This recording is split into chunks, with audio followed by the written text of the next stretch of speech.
What is going on, guys? Will Makes Random Videos back with another video, and today I'm going to be telling y'all about some ways that you can improve your Quest 2 experience or your PCVR experience. Yeah. You've probably exhausted all your stuff on the Oculus store as far as all the games that you actually want to play on there. Well, that's where Sidequest comes in. Sidequest is basically a thing where you can get apps made by other people who aren't certified by Oculus or haven't been paid by Oculus to make a game, basically. And there's actually some pretty good games on there. I would recommend checking them out. Say you want to be more competitive in Pavlov or Onward, for example, or Beat Saber. Beat Saber actually works really good with the feature. But under the experimental features, you'll find the 120 Hz mode, which this will take more of your battery, so your battery won't last as long, but it improves your overall experience. Now, say you want to use the Quest 2 as a VR work powerhouse or whatever, that's where the Logitech whatever keyboard comes in. I don't even know the name of it. But basically, it tracks, the Oculus Quest 2 can track it because, like on the tracking rings of the Quest 2, there's this little light, or there's lights in it, and you Bluetooth connect it to the headset, and it has a mouse, and you basically can use your Quest 2 like a computer, or you can use it to control your computer over like virtual desktop. Yeah, I haven't personally done that, but it looks pretty cool. Now, if you didn't know, the Quest 2 actually has hand tracking, and hand tracking is quite fun, and it's really good because if, say, you're introducing someone who's new to VR on your Quest 2, hand tracking is awesome because they don't have to know the controls of a controller, for example. You can also get some hand tracking games on Sidequest. Now, say your Oculus controller's getting kind of worn out, and they're starting to have stick drift, which, if you don't know what stick drift is, then clearly you've never used an Xbox controller for long enough. Or PS4 controller, too. Basically, it's where your controller will start to drift, and you'll notice that you're sort of leaning to one direction in racing games, or in, say, Pavlov, for example, you're walking around weird. Well, that's where the Thumbstick deadzone comes in. You can eliminate stick drift somewhat under experimental features with the Thumbstick deadzone by adjusting it just out of where the stick drift starts. Would highly recommend this, as new Quest 2 controllers are $60 to $70 for one of them, I think? Let me Google that real quick.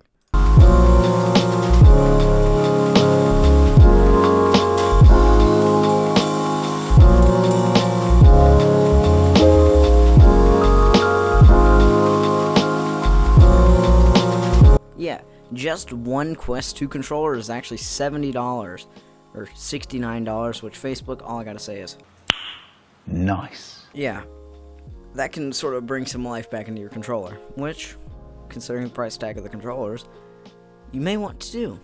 For people with small hands, or hands a bit smaller than mine, you can actually create knuckle grips, which, if you don't know what knuckle grips are, they're awesome if you have small, or they're awesome according to my friends. Yeah, I'd recommend doing this trick where basically just take off the battery cover, pop out the thing, wrap it around the tracking ring, and then put it back in and pop the battery cover back on. But it basically takes the wrist strap and turns it into knuckle grips, so you can use the controller better and stuff. And you can actually completely let go of it and it not go whoosh and swing everywhere. Clean your tracking rings, people. They don't track well if you don't clean them. Like my friend Aiden, he had to spend 30 minutes cleaning his because his controllers were floating away from him in Pavlov zombies. That was really annoying because we were playing on the hospital map, which kind of sucks. But yeah, don't be that guy. Aiden's also the dude who deleted 32 channels on a Discord server, and he wasn't even online somehow. Alright, now, using headphones, which may be like, we'll just connect some Bluetooth AirPods or whatever. I'm an Android user, so, yeah, I don't necessarily care about AirPods. But anyway, Bluetooth actually has a delay on the Quest 2, which you don't want to delay. Beat Saber does have a thing around the delay, so you can use Bluetooth for something like Beat Saber. But for any other game, especially online games, you don't want any delay, which is where headphones with Type-C dongles or corded headphones comes in. Although if you are using corded headphones, I do have to say that you need Velcro, that way you can hold the cord somewhere along the side of the headset. But if you're using headphones with a Type-C dongle, I would highly recommend picking up that pair, or a pair with that, because it just works really well. You just plug it into the side of the headset and it works. Alright, now, so you may be thinking, the Quest 2's battery life is kind of short, especially if you've had yours for a while. The battery slowly degrades over time, and if you're using the 120 Hz mode that I talked about earlier, your battery also doesn't last as long as you were using 90 Hz.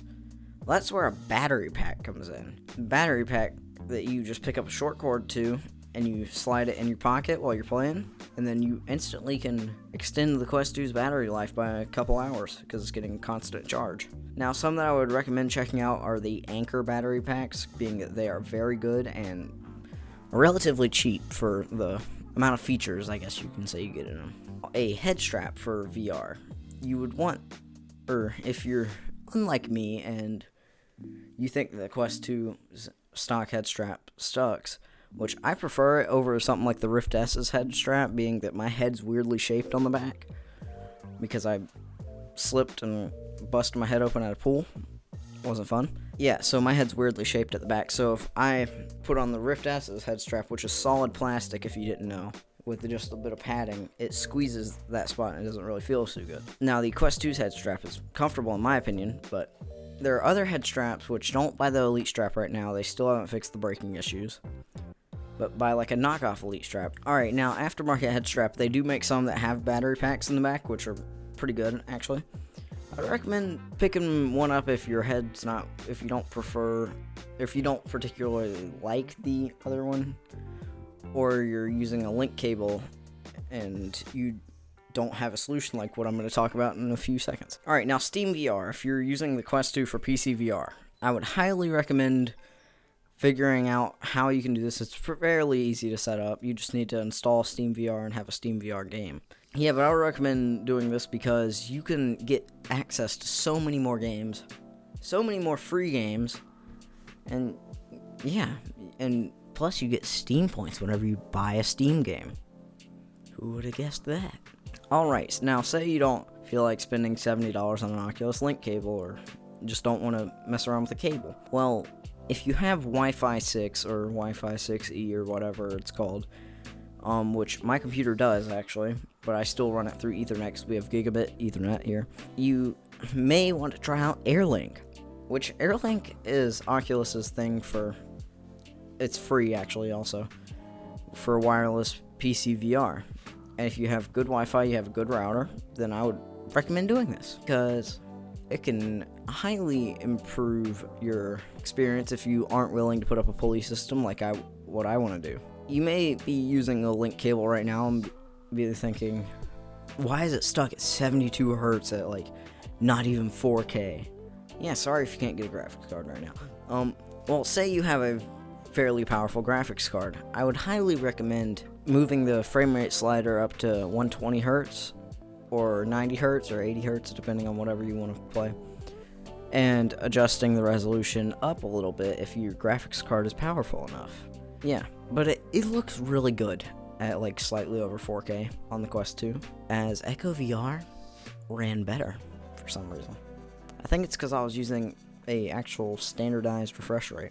72 Hertz isn't really. Alright, now say you're using a link cable and you don't have a pulley system, like me currently, and you still want to have a sort of hassle-free cable experience. Well, you can actually take, or if you have a carabiner, you can do this also, but if you have a carabiner, you need to wear jeans, which I don't wear jeans because I think they are the most uncomfortable thing ever. So I took a binder clip and I clipped the cable to the back of my pants, and it worked fairly well, and it was really comfortable. Now say you don't like the link cable hitting you in the shoulder, because it gets annoying sometimes. And you can also do this with the Rift S, by the way, which the Rift S doesn't really have this problem quite as much, but you can take a piece of Velcro and you can cut it around to the size, and then you put it on the Quest 2's head strap, and then you can run the cable behind your head. Alright, now that is all the life hacks I have for the Quest 2 for today. Subscribe if you want more. And I'll see you next one, and goodbye.